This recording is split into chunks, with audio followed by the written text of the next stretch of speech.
Hey, in order for you to speak English like a native English speaker, there are 5 things you must do. Would you like to know what these 5 things are? Well then, I'm teacher Tiffani. Let's jump right in. The first thing that you must do is listen.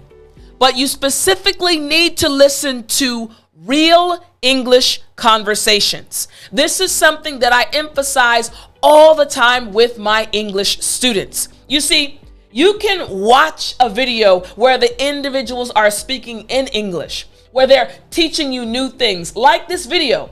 And videos like this one are very important. But in order for you to speak English fluently, you must also watch real English conversations, meaning conversations between 2 native English speakers. You can watch a video or you can listen to a podcast where 2 native English speakers are having a conversation. Now, why is this so important? You see, when you listen to native English speakers having a conversation, it will actually improve your listening skills. Now, many students have told me that they love my accent, and you probably like my accent as well. But there are many different accents in America. When you go to the South, people sound different from those that live in the northern part of America. So, the more you listen to real English conversations, the better and the more improved your listening skills will become. The second thing is, you will improve your pronunciation skills as you shadow them. You see, when I was studying Korean, I actually did the same thing. I would listen to Korean conversations. I would watch people having conversations, and then I would quietly mimic what they were saying. I was shadowing them, and my pronunciation got so good that Koreans that did not know me thought that I was actually Korean when they spoke to me on the phone. This is what you need to happen as you are studying English and you're trying to improve your fluency. You need your pronunciation to also improve. That's why you need to listen to real English conversations. The third point is, it will help you learn how native English speakers actually speak. You see, I've heard so many students say, Tiffani, what I studied from a book or what I learned from a certain class is not what is actually used in real life. And that happens all the time. That is why you hear me often encourage you to learn real English, the English that native English speakers actually use. So again, the first thing you must do in order to speak English fluently is listen to real English conversations. Now, the second thing you need to do is right here. You need to learn. Learn the words and expressions native English speakers use in real life. This goes back to what I just said about you learning things from books or from certain classes, but when you get to real situations and native English speakers start speaking, you're confused. Simply because you weren't able to learn the expressions and words that we actually use in real life.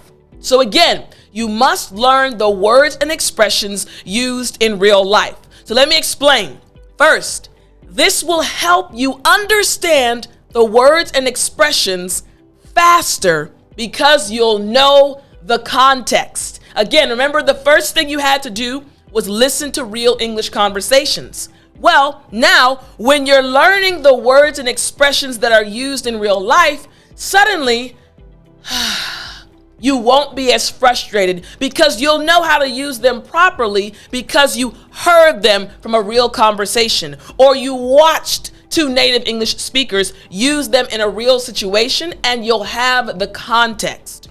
Now, the second thing is you can be confident that you are actually learning the words and expressions used in real life. This will make you feel so much better. And finally, you will improve your ability to match words and expressions to certain topics. When you watch other individuals, native English speakers, using words and expressions in real life, you will naturally understand and adapt those words and expressions to your own life. So when you speak in English, you'll sound more natural, you'll be more confident, and you'll be able to speak fluently.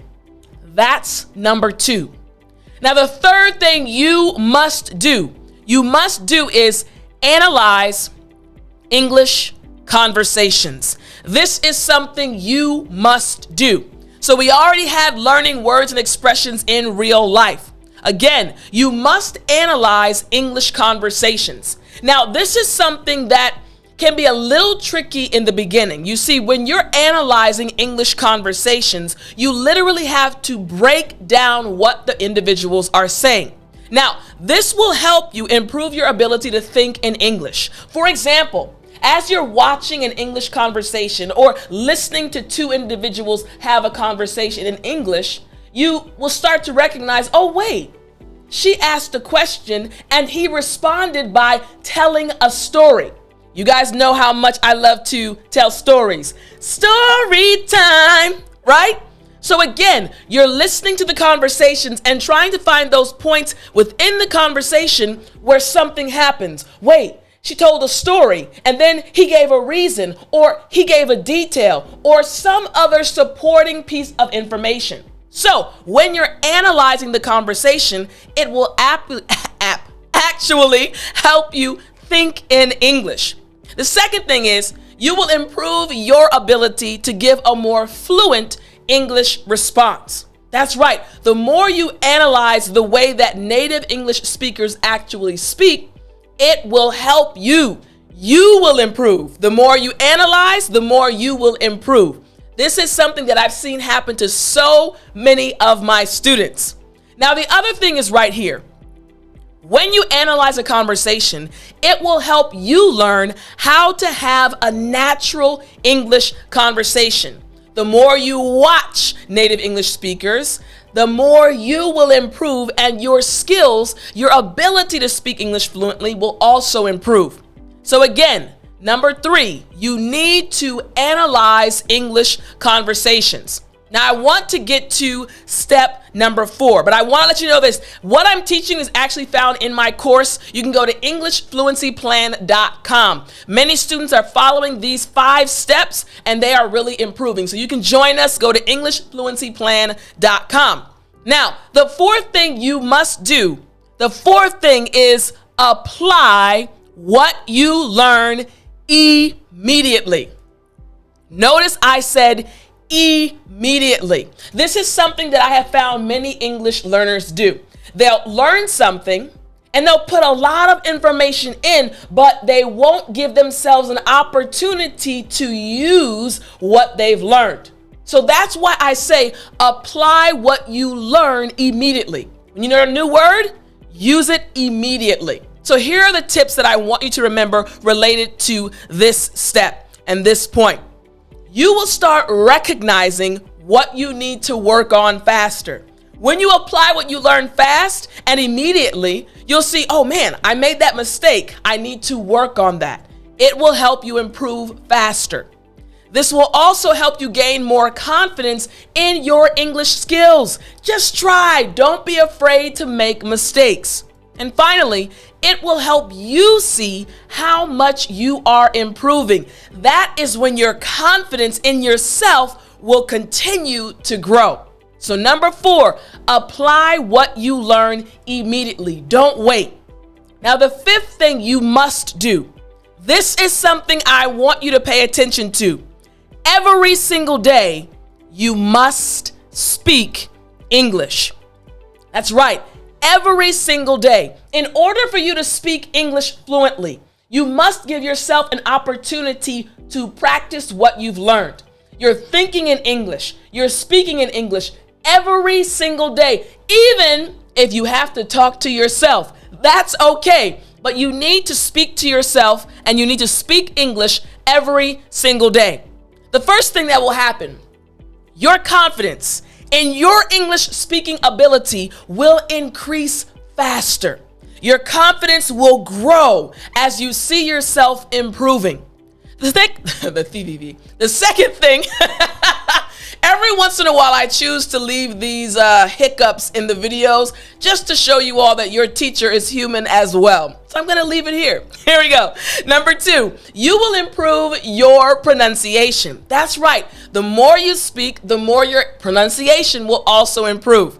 And finally, you will stop being nervous. It's okay. But again, practice does make perfect, but practice also will help you feel more confident in yourself. So again, 5 things you need to do every single day. First, you need to listen to real English conversations. Second, learn the words and expressions native English speakers use in real life. Third, analyze English conversations. Fourth, apply what you learn immediately. And finally, speak every single day. Don't forget to speak English every single day. Follow these 5 things and trust me, your English will improve. Again, if you want to keep studying with me, all you have to do is go to EnglishFluencyPlan.com. You can enroll in my course where these 5 steps are applied and will help you speak English fluently. All right, I hope you have a wonderful day and I'll talk to you next time. But as always, remember to speak English.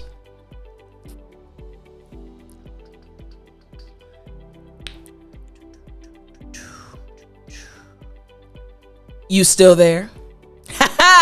You know what time it is. Here we go. It's story time. Hey, I said it's story time. All right. So for today's story, I actually want to tell you about a really good job that I got before I went to Korea. Now, I want to tell you about the interview. So interviews can be stressful, and I'm sure you've experienced the stress of trying to get a job and preparing for an interview. So I remember I needed this job because I did want to go to Korea, but I had some bills that I needed to pay before I went to Korea and some other things that I wanted to take care of. So I needed a job for about maybe an 8 to 9 month period, and I finally found one. So I received the information for the date of my interview. And I knew that I needed to make sure I did well at the interview. So I actually prepared for weeks. I prepared a presentation. I wanted to show them my skills and also my potential. So I remember walking into the room and I saw there were 2 individuals. These individuals were going to be interviewing me. So I walked in and one of the individuals actually walked out. I said, okay. And only one stayed with me. So I proceeded to, move forward. They asked me to introduce myself and I did. And then they asked me the other questions that come out normally during an interview. Now, with any interview, you're going to feel a level of nervousness. And I was a little nervous, but I felt very confident in what I was showing them. I was showing the gentleman. So I was showing him this project I had created, just showing him the potential I had to really make the other projects they were working on, improving them and helping them. And I was willing to work with the team. So it seemed to be going well. He was sitting there nodding his head and said, okay, that's nice. That's nice. And it went on for about 30 minutes, the interview. So by the end of the interview, I said, okay, now my nerves are calmed down. And I thought everything was done. He said, Tiffani, thank you so much for coming to the interview. I said, okay. And then he got really quiet and he picked up his phone and he started what looked like texting someone.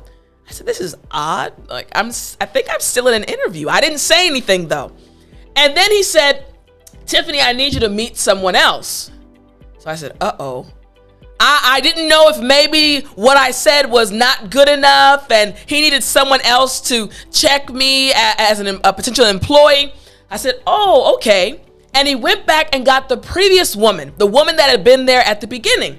And she came in and said, hi. And we proceeded to have a conversation. Now, I knew there was another, they probably had other candidates, right, for the job. So anyways, I sat there and spoke with her and him. And again, I was getting more nervous because I didn't understand why there were 2 people now in the interviewing me. So we continued our conversation and she asked me some questions and I showed her what I had showed to him. And she said, okay, thank you very much. And then the interview was over. Now I was extremely nervous because they didn't give me any sign of, yes, we really like you. We're going to call you definitely. Don't worry. They just said, thank you so much for coming. And, someone will be in contact with you to let you know the decision. And I walked out, got in my car, and I just sat there like, was that good? Was that bad? And I drove home, talked to my parents, my family. And I think I was on my way home. I was on the phone actually talking to my family, and I got a call. I said, oh no, I'm getting a call already. They're telling me I didn't get the job. So I told my family, hey, I'll call you back. So I hung up the phone and I switched back over and I said, yes, this is Tiffani. And they said, yes, Miss Claiborne, we would love to have you. Now I was driving. I had my cell phone. Don't worry, I had headphones in. And I said, excuse me? They said, yes, Miss Claiborne, we were very impressed with your interview. We would like to have you. Now, I had to be professional. I was driving, so I couldn't scream. I said, well, thank you. Thank you very much. I'll await your email. They're going to send me an offer letter via email. And I hung up that phone, and let me tell you, I was dancing in my car, praising God, because I had been so nervous during the interview because I thought something was wrong. When actually they liked me so much, the guy called the woman to come back so that she could talk to me as well. So sometimes you're in a situation and you may feel very nervous, even when you're speaking in English, and you feel like people are thinking something about you, but it might not even be true. They may be thinking something totally opposite of what you're thinking. They're probably impressed with your English. They're impressed with how hard you've worked. So instead of worrying, actually enjoy the process. Don't worry about mistakes. Just enjoy what you're doing. And just like I experienced a good result, I'm sure that you will also experience a good result. Keep practicing. I hope you enjoyed the story and the lesson, and I'll talk to you next time.